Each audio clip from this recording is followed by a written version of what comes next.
నమస్కారం. జీటీపీఎల్ న్యూస్కి స్వాగతం.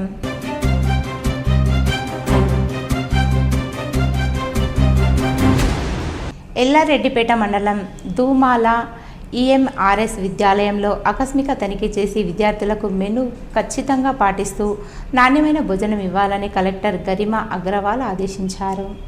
ఎల్లారెడ్డిపేట మండలం Dumala Ekalavya model residential school విద్యాలయంలో కలెక్టర్ సోమవారం ఆకస్మికంగా తనిఖీ చేశారు. ఉపాధ్యాయుల హాజరు రిజిస్టర్, స్టోర్ రూమ్లో ఆహార సామాగ్రి, కోడిగుడ్లు, కూరగాయలు, విద్యార్థుల కోసం సిద్ధం చేసిన ఆహార పదార్థాలు, తరగతి, వసతి గదులను పరిశీలించారు. మెనూ ప్రకారం చికెన్, మటన్, కోడిగుడ్లు ఇస్తున్నారా అని ఆరా తీశారు. ప్రభుత్వ మెనూ ప్రకారం భోజనం పెట్టాలని ఆదేశించారు. పరీక్షలకు విద్యార్థులు సిద్ధమవుతుండగా కలెక్టర్ వారితో మాట్లాడి పలు సూచనలు చేశారు. విద్యార్థులందరూ చదువుపై శ్రద్ధ పెట్టాలని, ప్రణాళిక ప్రకారం ముందుకు వెళ్లాలని పేర్కొన్నారు. తాము అనుకున్న ఉద్యోగాలు, ఉన్నత స్థానాలకు ఎదగాలని కలెక్టర్ గరిమా అగ్రవాల్ ఆకాంక్షించారు. రాజన్న సిరిసిల్ల జిల్లా ఎల్లారెడ్డిపేట మండల కేంద్రంతో పాటు రాచర్ల గొల్లపల్లి గ్రామంలో స్థానిక నాయకులతో కలిసి ముఖ్యమంత్రి సహాయ నిధి చెక్కులను లబ్ధిదారులకు డీసీసీ అధ్యక్షులు సంగీతం శ్రీనివాస్ పంపిణీ చేశారు. ఈ కార్యక్రమంలో కిసాన్ సెల్ జిల్లా నాయకులు మర్రి శ్రీనివాస్ రెడ్డి, మైనార్టీ సెల్ జిల్లా నాయకులు ఎస్కే సాహెబ్, వంగ గిరిధర్ రెడ్డి, గ్రామశాఖ అధ్యక్షుడు శ్రీనివాస్, గోగుల శ్రీనివాస్ రెడ్డి, ముద్ర, కోల సాయి ప్రేమ్, పాషం నాగిరెడ్డి, చేపూరి రాజేశం, పందిళ్ళ సుధాకర్ గౌడ్, మల్లేశం, మర్రి నారాయణ రెడ్డి తదితరులు పాల్గొన్నారు. కోట్ల రూపాయలు ఇవాళ ఈ 2.5 సంవత్సరాల్లోనే ఓన్లీ మన జిల్లాలోనే దాదాపు కొన్ని కోట్ల రూపాయలు ప్రతి ఒక్క పేదవారికి అందినటువంటి పరిస్థితి ఈ రాష్ట్ర ప్రభుత్వం. అంటే అంతకుముందు ఉన్నటువంటి ప్రభుత్వానికి ఇప్పుడు కాంగ్రెస్ పార్టీ ప్రభుత్వానికి తేడా ఏదైతే ఉన్నదో, ముఖ్యంగా పూర్తి బిలో పావర్టీ ఉన్నటువంటి అందరికి కూడా వర్తించే విధంగా కార్యక్రమాలు తీసుకొని ఈ సహాయ నిధి వారికి మినిమంగా చిన్నగా తోడ్పాటు పడుతుందని చెప్పి ముఖ్యమంత్రి గారు ప్రతి ఒక్కరు కూడా ఈ యొక్క సహాయ నిధి నుండి ఈ కార్యక్రమాలు డబ్బు ఇచ్చేటువంటి కార్యక్రమం తీసుకోవడం నిజంగా హర్షణీయం. ఇవాళ కాదు, ఇవాళ ప్రతి ఒక్కరు కూడా ఇంకా ముందు కూడా ఎవరికి ఏ ఆపద ఇచ్చినా కూడా కాంగ్రెస్ పార్టీ మేమున్నామనేటువంటి భరోసా ఇచ్చేటువంటి రాష్ట్ర ప్రభుత్వం, ముఖ్యమంత్రి రేవంత్ రెడ్డి గారు తీసుకున్నటువంటి నిర్ణయాలను ఇలా జిల్లా కాంగ్రెస్ కానీ, ఇక్కడ ఉన్నటువంటి మండల కాంగ్రెస్ కానీ, వేరే విలేజ్ కాంగ్రెస్ కమిటీ కానీ ప్రజల్లోకి తీసుకెళ్ళి వారి సేవనే ధ్యేయంగా కార్యక్రమం చేస్తున్నటువంటి మా కార్యకర్తలకు అందరూ కూడా అభినందనలు తెలియజేసుకుంటాం. ఇవాళ లబ్ధిదారు పొందినటువంటి చెక్కులు తీసుకున్నటువంటి అందరూ కూడా అభినందనలు, శుభాకాంక్షలు. ఇంకా మీరు ఏదైతే రాష్ట్ర ప్రభుత్వం చేసేటువంటి కార్యక్రమాలన్నింటిలో మీరు భాగస్వాములై ప్రజావాణిలో అర్జీలు కలెక్టర్ గరిమా అగ్రవాల్ స్వీకరించి పరిష్కరించాలని ఆయా శాఖల అధికారులను ఆదేశించారు. జిల్లా సమీకృత కార్యాలయాల సముదాయంలో ప్రజావాణి నిర్వహించి ప్రజల నుంచి కలెక్టర్ అర్జీలు స్వీకరించారు.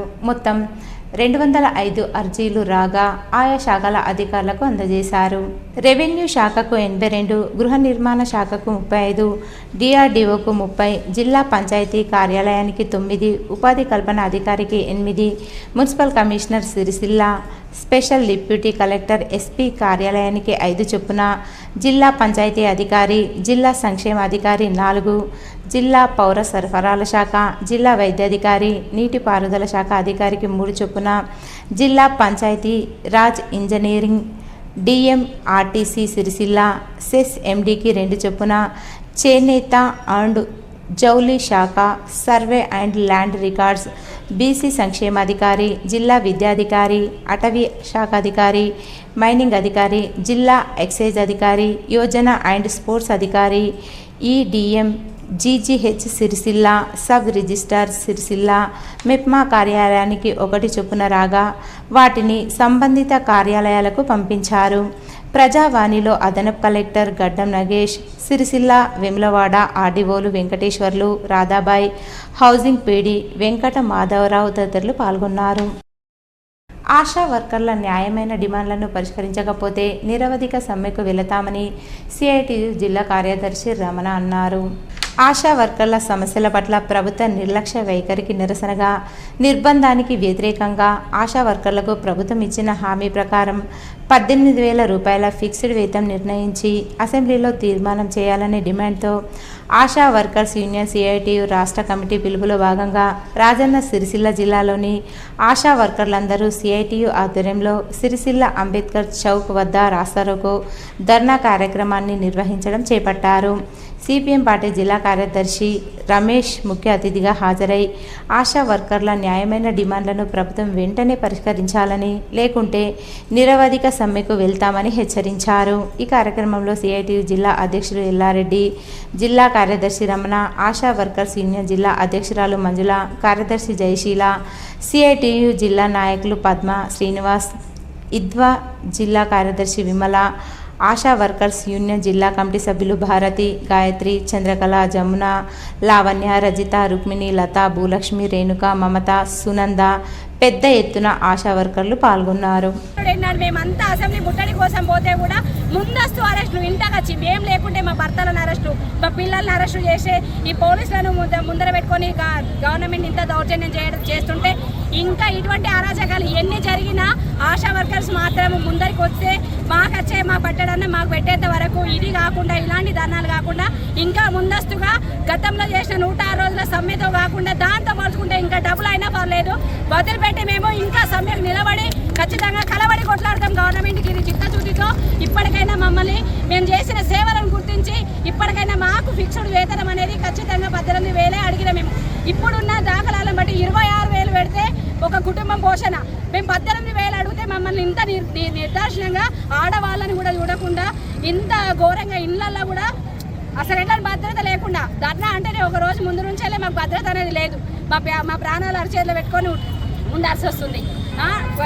ఇటు నెట్టుదే పోలీస్ కానిస్టేబుల్, లేడీ కానిస్టేబుల్ లేకుండా మమ్మల్ని స్టేషన్ తీసుకెళ్లేంత అధికారంలో ఉంది ఈ ప్రభుత్వం. ఎట్లా అంటే ఇటువంటి దౌర్జన్యాలు చేస్తే మాత్రం ఎవరు భయపడి వెనకడికి వేయాల్సిన దాఖలాలు లేవు, కనబడవు కూడా. ఇంకా ముందస్తు ఇంకా విజృంభిస్తామని చెప్పేసి ఇందు విధంగా తెలియజేసుకుంటున్నాం. ఆశా వర్కర్ సిరిసిల్ల జిల్లా అంబేద్కర్ ముందు ఆశా వర్కర్ల మానవహారం చేసి ధర్నా నిర్వహించడం జరుగుతుంది. ఎందుకంటే మన 28వ తారీఖు నాడు చలో హైదరాబాద్ కార్యక్రమం ఉంది కాబట్టి ఆ కార్యక్రమంలో ఎక్కడికక్కడ ఆడవాళ్ళని చూడకుండా ఇళ్లలో నిర్బంధించడము, అరెస్ట్ చేయడము, దానికి నిరసనగా ఈరోజు ఈ కార్యక్రమం చేయడం జరుగుతుంది. కాంగ్రెస్ ప్రభుత్వం మేము వస్తే ఆశా వర్కర్లకు అన్ని సమస్యలు పరిష్కరిస్తామని చెప్పడం జరిగింది. ఇప్పటికీ 27 నెలలు గడిచిన ఆశా వర్కర్ల సమస్యలు పరిష్కరించకపోవడము ఈ ప్రభుత్వానికి సిగ్గుసేటు. వెంటనే వీళ్ళ సమస్యలు పరిష్కరించాలి.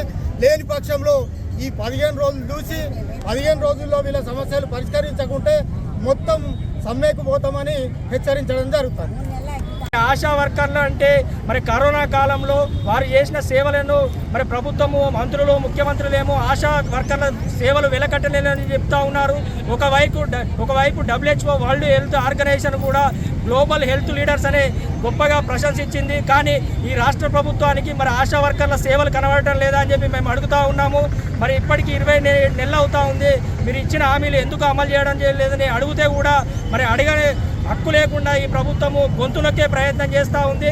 మరి ముఖ్యమంత్రి గారు ప్రజాస్వామ్యంలో మరి సమస్యలను మీరు మరి నిరసనల ద్వారా, ధర్నాల ద్వారా తెలియజేసుకోవచ్చు అనే ఒకవైపు చెప్తూనే మరోవైపు మరి తమ హక్కుల కోసం ధర్నా చేస్తున్నటువంటి వీరిని మరి నిర్బంధించడం ఇది సరికాదు. వెంటనే రాష్ట్ర ప్రభుత్వం, ముఖ్యమంత్రి గారు ఆశా వర్కర్ల సమస్యలపైన డిమాండ్లను వెంటనే పరిష్కరించాలి. లేకుంటే కనుక మరి రానున్న రోజుల్లో మొత్తం ఆశా వర్కర్లందరూ కూడా విధులు బంద్ చేసి నిరవధిక సమ్మెలోకి వెళ్తామని చెప్పి సందర్భంగా హెచ్చరిస్తూ ఉన్నాం. ఇవి ఈరోజు బులెటిన్లోని విశేషాలు. తిరిగి వచ్చే బులెటిన్లో కలుసుకుందాం. అంతవరకు సెలవు. నమస్కారం.